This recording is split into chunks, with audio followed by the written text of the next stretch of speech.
The following is an encore presentation of New Expressions. Morning when it's New Expression times, where we do something here. What is it again, Craig? I'm not sure. Oh, yeah. You are not sure, are you? Well, let me just remind you, because, we've only done this for, 2 years uninterrupted, but we conspire for the success of each other and each other's ministries, where we brag on Jesus for an hour uninterrupted and all the stuff that he's doing. Just recognise the dimensions of his gloriously advancing kingdom, which is, so much fun, because it's fun in the kingdom, right? Mm-hmm. Bill Johnson said once, I think he said it, if it stops being fun, then back up the horses and figure out where you left Jesus. Oh, yes. And it's so true. Anyway, there's so much stuff going on in the New South Wales Central Coast at the moment, kingdom-wise. It's remarkable, and we're in for an absolute whirlwind. Mick flagged it in the Brekkie program earlier that we would have with us Christina Stewart from Impact Nations, and she's in the studio. Welcome, Christina. Thank you so much. I'm excited to be here. Now we have balloons today. We did bring the balloons. Release the balloons. All in honor of me, I'm sure. The balloons in the studio, you can't see them because, I don't know, why don't we have things you can see on radio? But anyway. Working on it. Then it'd be called television, wouldn't it? But in the balloons, the studio in the balloons and all that, they're the non-helium ones, so we release those once they just drop to the floor. But that's perhaps not as exciting as... Anyway, what is exciting is what Jesus is doing on the coast. We've got Mama Christina and also Papa Steve Stewart with us for a couple of weeks on the Central Coast, and we've just been everywhere, man. Like literally we have been everywhere. Isn't that right? And we have a few more everywheres to go in the next week. That's right. What a beautiful thing to carry the ministry. This is a global ministry. I mean, I'll get you, Christina, just to talk to this in a moment, but Impact Nations is entirely what it says. It impacts nations, and so many nations. I'm just going to flag, because I think they've got listeners online and all over the world at the moment, as per usual. Mm-hmm. But we need a number on exactly how many nations Impact Nations is in, because it used to be 21 different nations, and it's more than that now, because we know. And I still haven't got a handle on it. No, I can't keep up. But maybe let's watch for Facebook. Tim's listening. He might bump us a number of how many we're in. But this ministry is literally shaping nations, and it's a glorious combination of the gospel demonstrated with power and signs and wonders and healing and salvation, and water, fresh water, and medical clinics, and education opportunities, and business opportunities, and new life that's really the privilege of every believer, isn't it? That's right. And so, we've had you in the studio, it must have been 2 years ago now. Yes, it's been a while. To talk to us about Impact Nations. Yeah. But we brought you here intentionally to kind of spread across the region of the Central Coast this DNA of Impact Nations, this DNA of the kingdom. Sunday morning we kicked off with Pastor Kim Jones at Liberty Family Church, and that was great. Wasn't that fun? Yeah, great fun. I mean, that's a fun place to hang out any day. And Terrigal Uniting had hosted you for a night service there. You've been I know with Pastor Tony Ray and Grace Wombrel Church, you'd done a night there, and last night we're at Coast Community Church with Pastor Kev Sheehan and his crew, and in there, and I know I've missed a couple as well, but well, we went up to Newcastle to meet with various pastors. That's right. And they that was an amazing couple of hours, and they asked lots of questions, and nobody wanted to go home. So put on a coffee and invite pastors, and it seems to work.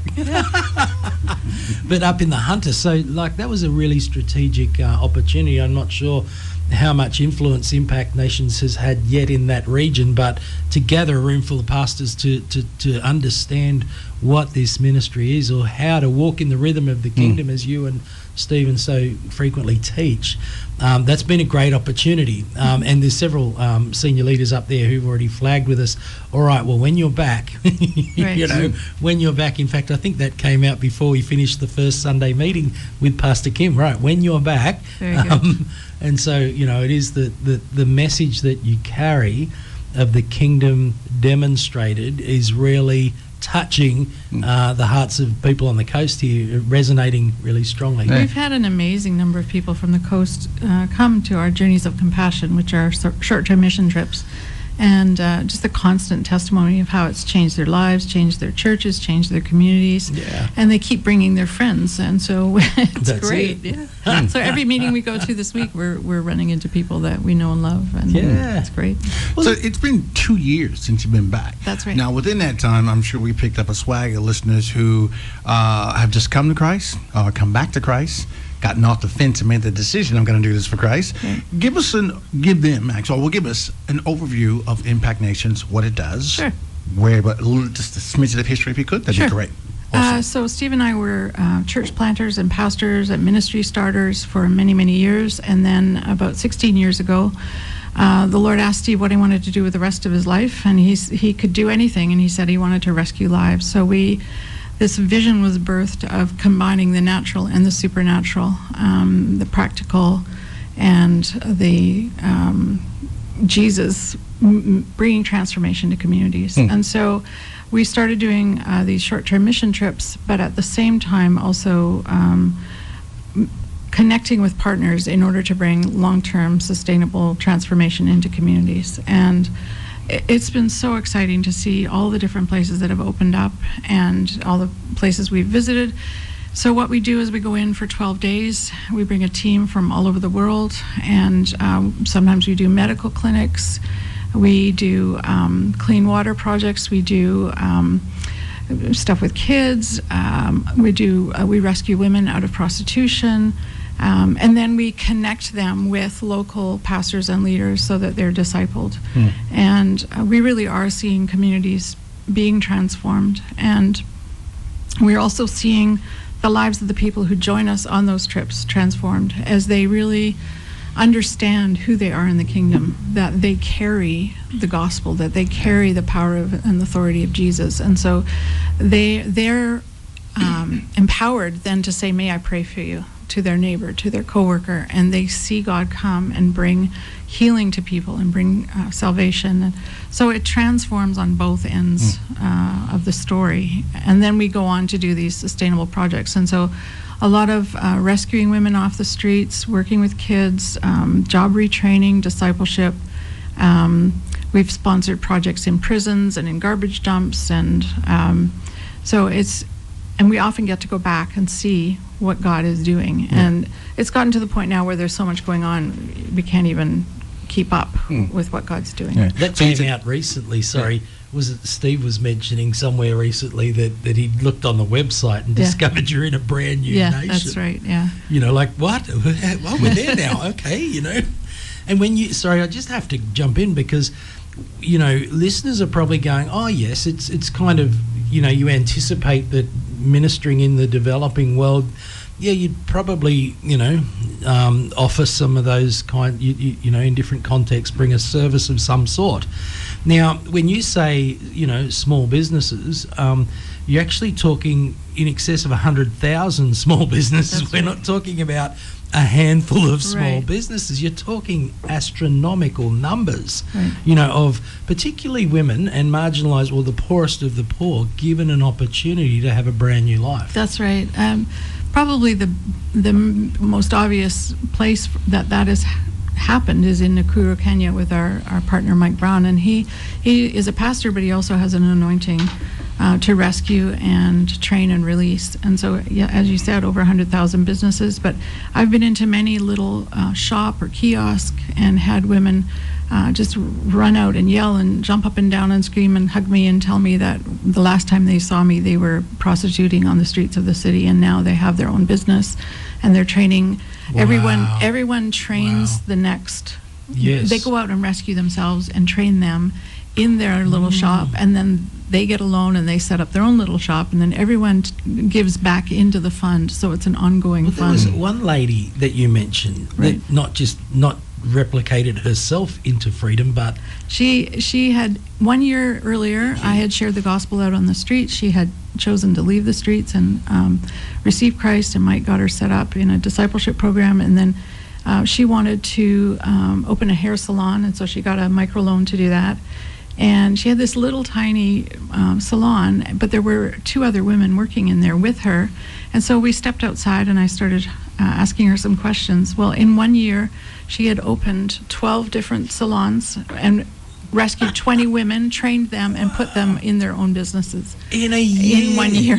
See, here's the thing. Most churches don't see that kind of impact in a whole church, you know, in 1 year. This is one lady. I know. Fresh to the gospel. When I was in Kenya last October, we rescued 78 women. We just go out on the street and pray for them and invite them to come and hear more about Jesus, and we'll pray for them. And out of 84 that came to the room, 78 of them chose to leave the streets and got into safe housing and through discipleship and business training, and they all graduated. None of them dropped out. They all. And one woman, quite young woman, her father was so thankful that she had made this life change that he actually paid the rent for where these women were living for the time that they were in there, like for several months, because he was just so thankful he wanted to help. Wow. Hallelujah. Yeah, hallelujah. Great. These lives absolutely transformed just by demonstrating the gospel. That's right. You know? That's right. Wow. So you mentioned before when you were talking about where you go and you do things and you put in services. You said, and garbage dumps. Now, to some people who would know that garbage dumps tend to be homes to a lot of people in undeveloped countries. That's right. What do you do in a situation like that? Right. It's, again, it can be very overwhelming, and we have to try and help our team prepare just emotionally for what they're going to see. I mean, we've worked many times in the garbage dump in Manila in the Philippines, and when we first started working there were a couple of pastors trying to care for the people that work on the dump. So they go in and pull out recycling and sell it, and then but they want their children in school, they want to better their family. And so we'll go and do a medical clinic. We'll bring clean water. We'll probably feed them. Where we go. Sorry, you need to explain. We bring clean water. You don't bring a bottle of water? No. So we bring a Sawyer water filter, which is a system where you put dirty water in the top bucket. You install a tube with a filter on it and goes into a lower bucket, and it takes out 99% of everything that's harmful. And so we've seen whole communities transformed, going from being deathly ill to being healthy and whole. We've put them in schools, and they tell us that absenteeism is down. We've put them in the women's prison in Kenya. The children, if they're under 5, they go into prison with them, and 50% of them were dying. See, you have to say that again too, because I heard this 5 times before I properly understood. If you're a woman in Kenya and you're convicted of a crime, and well, actually, even if you're not convicted of a crime, because the reality is that there's a huge number of people in Kenyan prisons who've never faced a trial. That's right. All right, so they're sitting in jail waiting for a trial, and if they have a child under the age of 5, that child must go into prison with their mum. Correct. That's obscene. It is. And then the other thing you see is women that have been in there for 8 years and they've got a baby on their hip, and it's because they've been raped while they're in there. Wow. And, So, but we're seeing transformation come. We put filters in, and no kids died, and then they had an issue even just getting water. So we helped replace their pump. And we don't have money. What we do is we put these projects on our website, and people donate toward them. And so we were able to fix the water pump so that they would actually have water, because it's a huge problem in the developing world. People don't drink enough water. And a lot of their illnesses are either because they don't drink enough or because they drink bad water. And so it's one of the things that we really try and tackle. But you mentioned the garbage dump. So one thing that we did last year was we were able to put in a huge tank at the women's prison, 20,000 liters, and then the pump that we had put in filled that tank, and then we were able to run pipes from that tank down to the dump, where there was another tank, and they could fill that tank, because there's about 350 people that live on the dump, and they didn't have any source of water. And so then we gave them the tank, and we gave them the water filters, and our partner has put up a little school there for the primary school, the preschool kids. I mean, when we visited there, the children were falling asleep in the middle of the day, and I asked about it, and they said it's because they're so malnourished, and they don't have safe places to sleep. And so these are the kinds of things, when we hear them, we're like, okay, what can we do to make a difference? Can we get one meal a day to these kids so that they're they're getting some nourishment. So everywhere we go, there's needs, and we just try and ask the Lord, what's our part in this? Yeah. Do you know, I was with Papa Steve just this week, and someone asked the question about, you know, when you move into the developing world space and you deliver a healthcare clinic, and you have proper full-fledged staff specialist doctors that are often in your teams, and nurse practitioners and so on, the pharmacy that you deliver, and it's, you know, proper, you know, Western standard healthcare that's being delivered. But someone said, you know, like, what about the, you know, the vacuum that creates when you go? But I had some reflections on that and thought, actually, no. Where you go, there is a great big vacuum. It's not that you create one, it's just there is an enormous vacuum. There's no healthcare provided. That's right. There's no accessible, fresh, clear, clean water. There isn't nourishment. There isn't, you know, full nutritious meals available. Right. So you step into the vacuum and you bless and you minister and you bring kingdom, you demonstrate kingdom. Right. That's a glorious thing to see. I mean, one of the things that we're wanting to develop is more like primary health care providers in these little villages. Sure. Impact Nations tries to go where no one else goes. Yeah. And so that's one of our long-term visions, is to establish some primary health care, you know, advocates within the community that can be trained and given some supplies that they would be able to help care for the fellow villagers. Yeah. And wow. I mean, Brilliant. on the food end, we had women living in the dirt in a village in Uganda. Some were refugees, most had been abandoned by their husbands, and they had no means of support. And so years ago, we put on our website that we had the opportunity to buy land. And so we bought, we've got 2 plots, I think one's 16 acres, I can't remember the other one. And we divided them up into quarter-acre plots. And these women were given the land. Wow. And they built their own little mud huts, and they're growing their own food. Their kids are now healthy, and then they're in the school, and it's so exciting Crops to see. flourishing everywhere. It's an enormous win, isn't it? The land is rich there. So these are the things that God is doing in Impact Nations.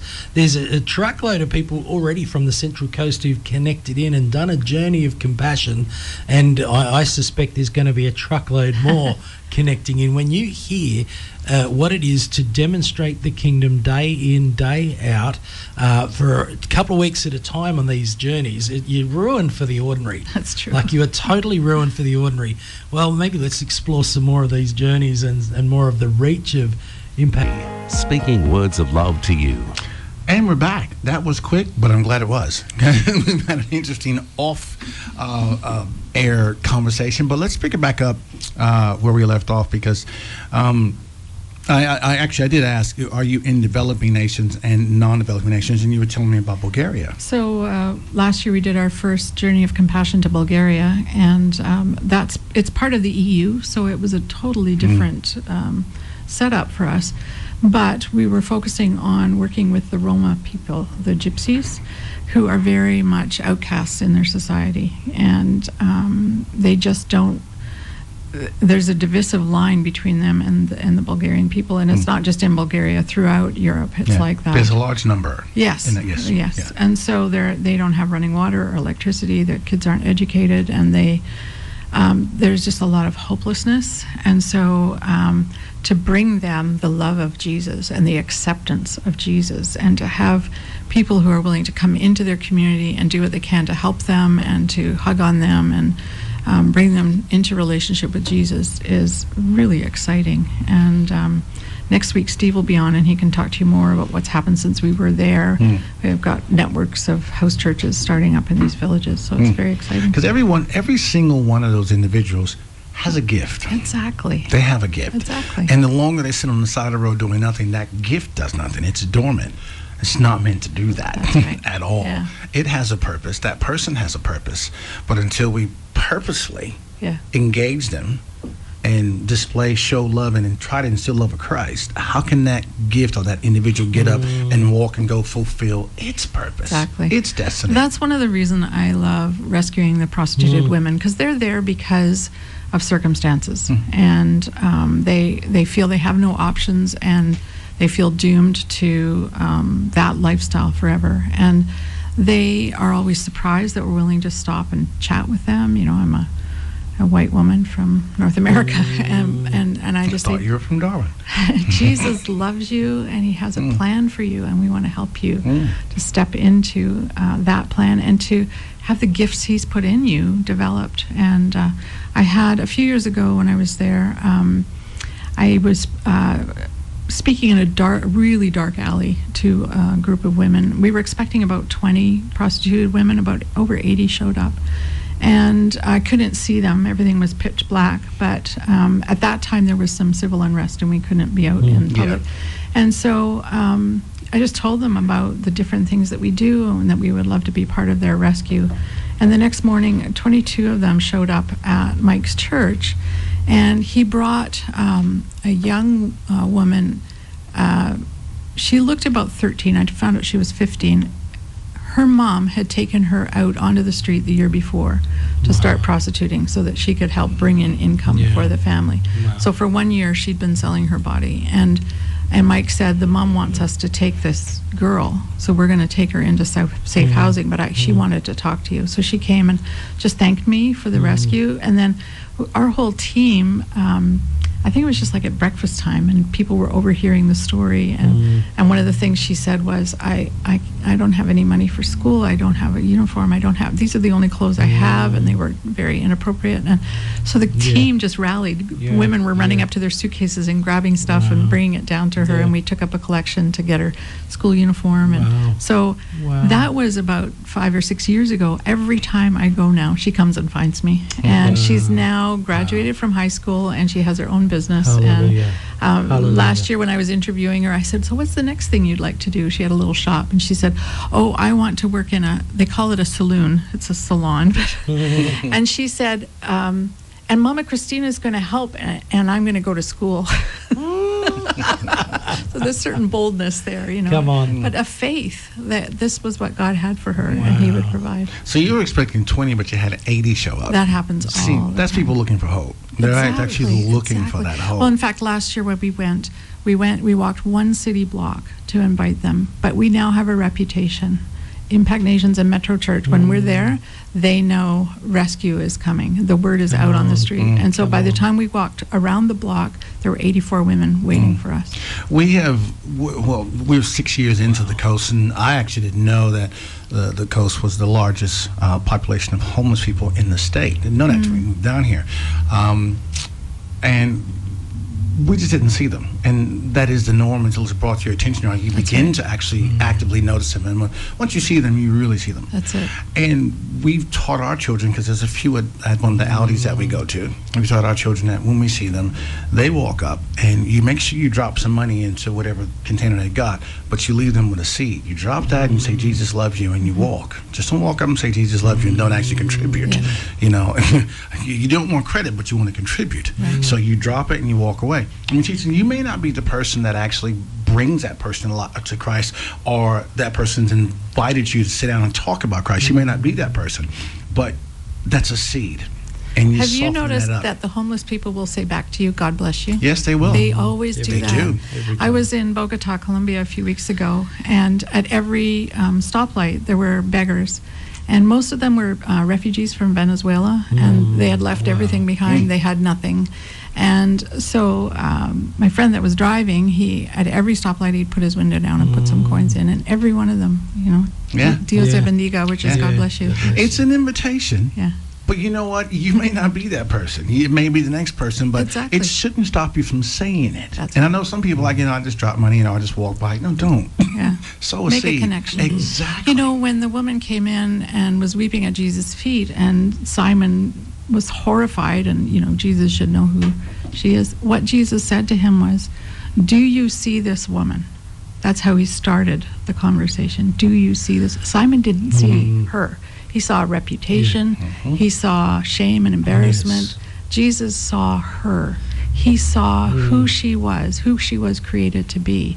And there was such a loving interchange of acceptance there. So we need to see people. This is the heart. This is the DNA. This is what we're getting to in Impact Nations. There's two things running in my mind rampantly at the moment. One is they're called a journey of compassion. Steve would say the hallmark of the kingdom is compassion, and would invite invite listeners to partner with Jesus in building his kingdom and seeing his kingdom manifest as we're moved with compassion to demonstrate mercy, love, grace, and to do that very tangibly. This is the invitation, isn't it? And compassion sees people. That's right.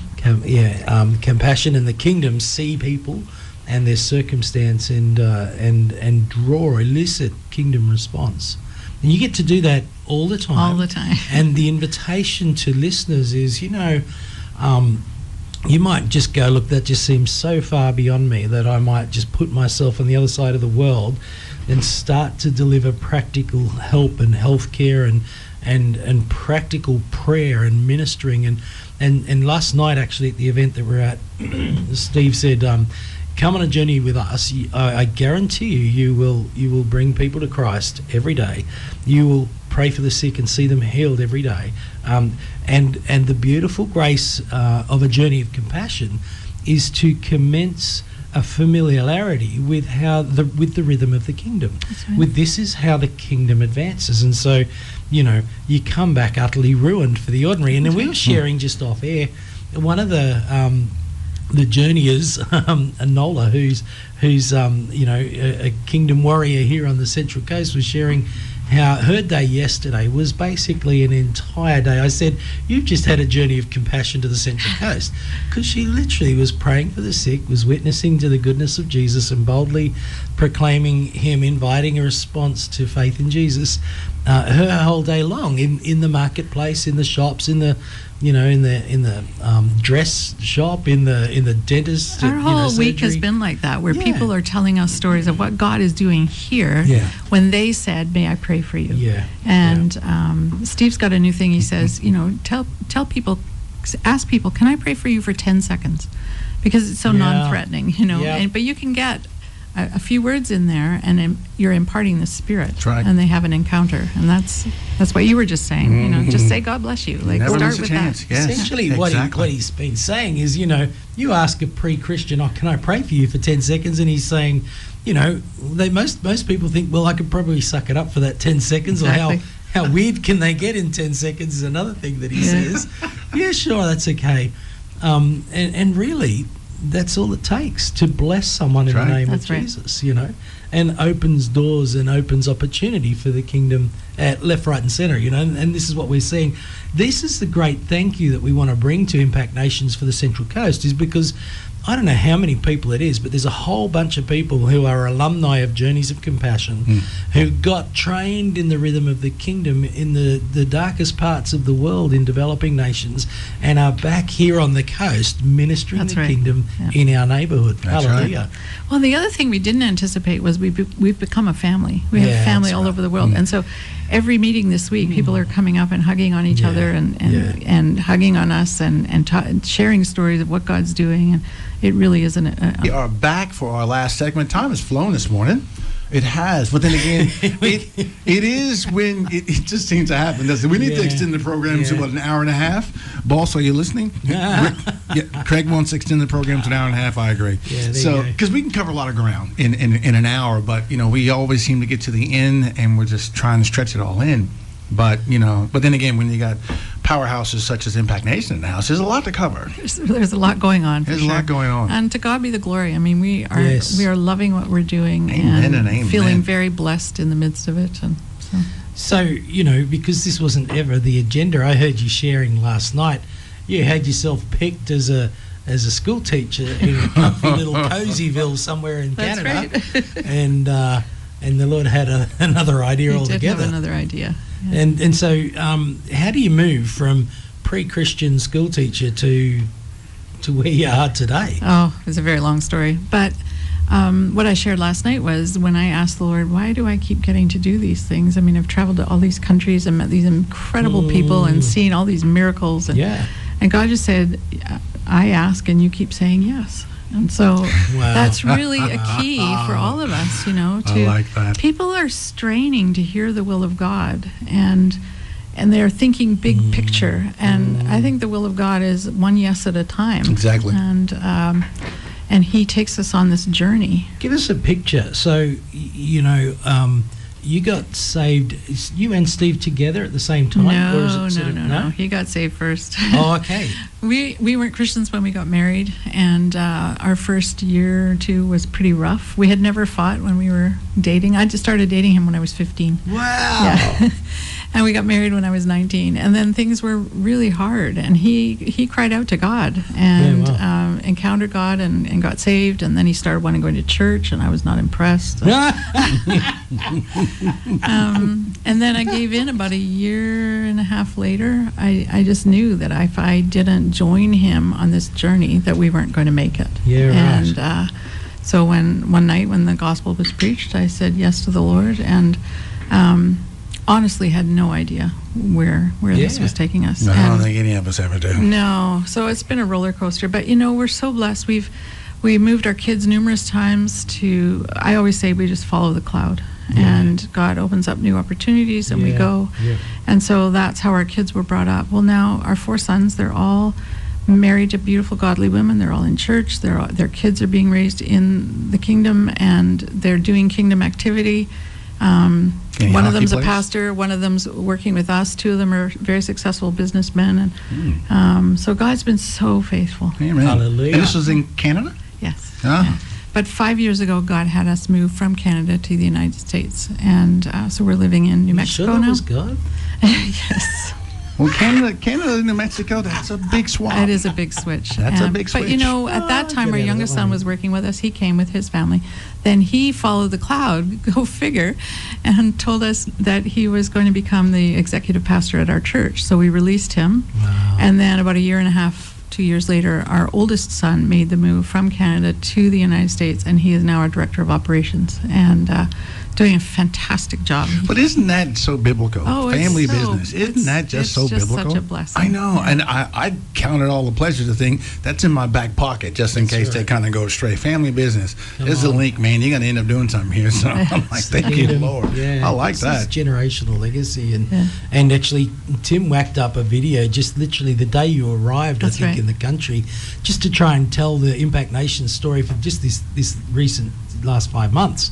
And what he put together was just something spectacular to tell the story. That's right. And it actually takes your breath away when you realise, what, you did that in the last 5 months? That's like a lifetime or 2 or 3 of impact. Probably the most exciting one is the 850 kids out of the brick factory. Yeah, that's something. These were... Listen to this. Yeah. So...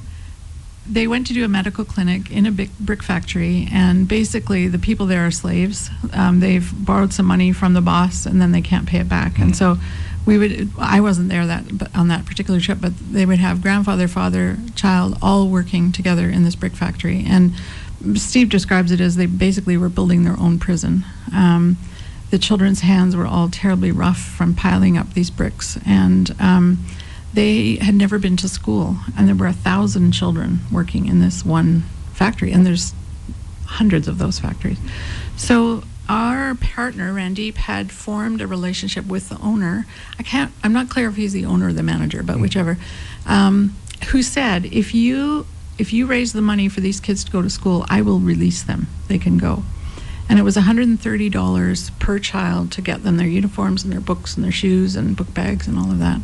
None of them had ever gone to school. And one of the things that confused me, I said, well, are there schools that have space for all these kids?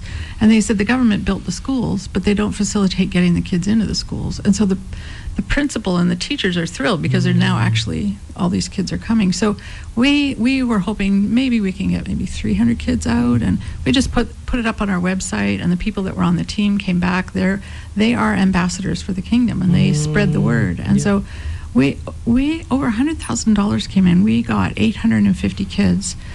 From the journey was finished at the end of February, I think, and by May, I think there were 850 kids were in school.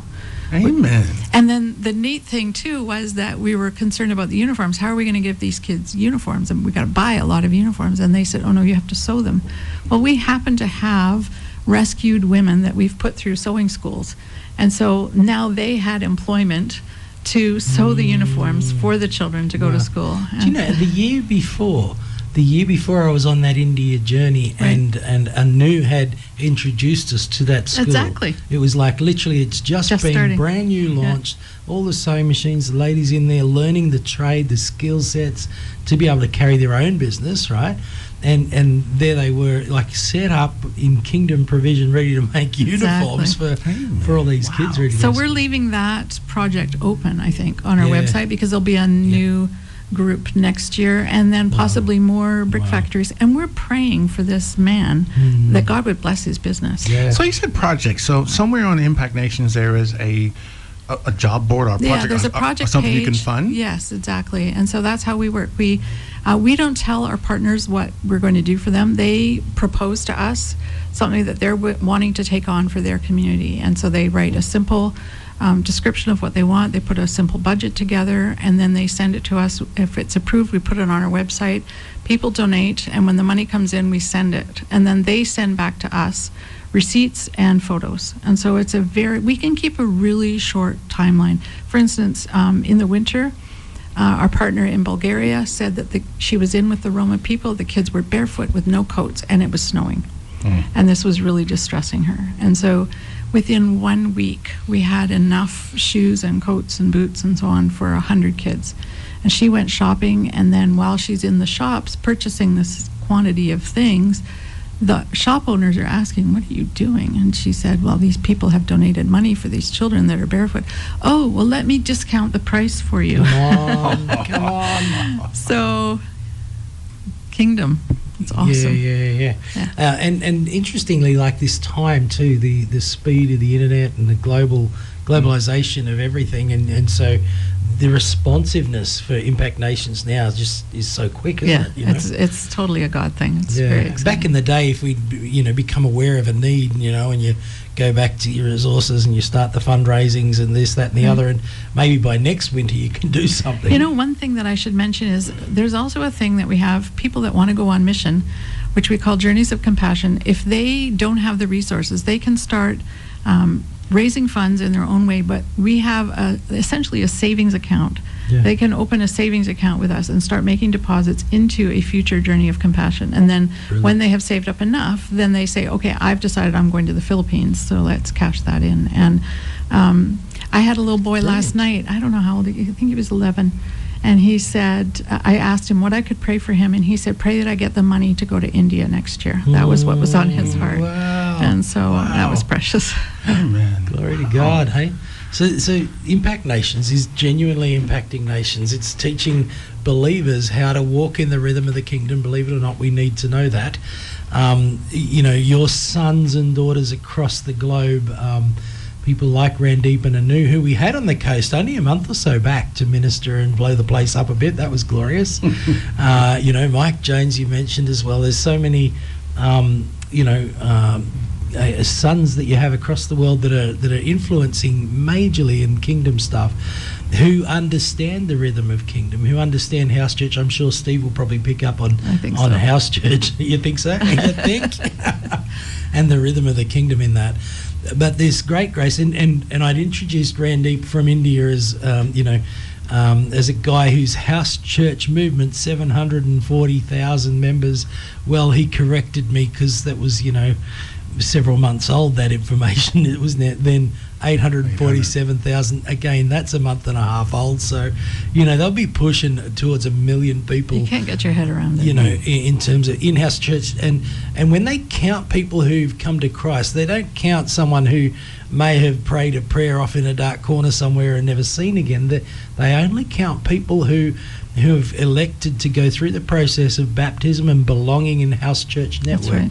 Now, to participate in baptism in India is to essentially say, I'm prepared to go to prison for my faith because it's against the law to convert. That's right. Right?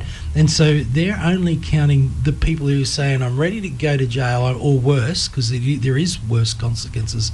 And you just go, wow, the glory of God and the kingdom advancing. We're learning a lot from that here on the Central Coast. Impact Nation's been a glorious ministry to us. Where you are coming up. Now, this Sunday morning, if listeners are able to, if you're not planted in your own local church somewhere and you need to be there, but otherwise, Salvation Army Long Jetty, Andrew and Mel Humphreys, great kingdom leaders there, are hosting you, Christina. I'm looking forward to it. So, yeah, you get to minister there, and it was only a month or so before Randeep had been there as well. So the Salvos at Long Jetty are getting some real DNA from Impact Nations, but Mel Humphreys, who's done the journeys, she came to Kenya twice, brought her teenage daughter. It was awesome. See, they carry this stuff, and it's influencing within our region so beautifully. And Steve, I think Pastor Martin Duffy is hosting Steve on Saturday morning as well at Elam. That's at 9:30. So if you want to sleep in, be at Long Jetty at 10 a.m. or otherwise at 9:30 with Pastor Martin at Elam, and that'll be brilliant because Steve's going to be ministering there, the Impact stuff. And then throughout the rest of the week, probably what I just really want to nail down is next Friday. So a week today, the 28th and 29th of June, Pastor Phil and Julie Oldfield are hosting an Impact Nations weekend at C3 Tuggerah. So that's a Friday night event and Saturday 10 till 5, and you'll get the entire package of what the Impact Nations ministry is. You'll be able to understand it. You'll be able to be inspired by all these kingdom stories, and you'll be convicted by the Spirit, I'm sure, to figure out how you walk in the rhythm of the kingdom here on the Central Coast. And impartation prayer and prayer for healing. This is something so important, and it happened again last night. You know, the people are really keen to draw from this incredible global grace that's on Steve and Christina, and thank you for being generous with that too, because it's enhancing, you know, all of the function of the kingdom for us here on the coast. So again, Sunday morning at Long Jetty Salvos, if you want to hear more from Christina, or at Elam Church with Pastor Martin, Steve is going to be preaching there. And there's the Impact Nations weekend next weekend, Friday 28th, Saturday 29th, at C3 Tuggerah. You can go to impactnations.com and they've got information, and there's also Impact Nations Australia as well, so you can go to their website and find out a little bit more information. Otherwise, hit us up here at rema.cc and we'll give you all the information about these coming things. And Steve is next Friday? Next Friday in the studio, Steve Stewart to unpack some rather incredible kingdom stuff. Amen. See you next week, folks. You've been listening to an Encore presentation of New Expressions, which can be heard live every Friday morning at 10 a.m. on 94.9 Rema Central Coast.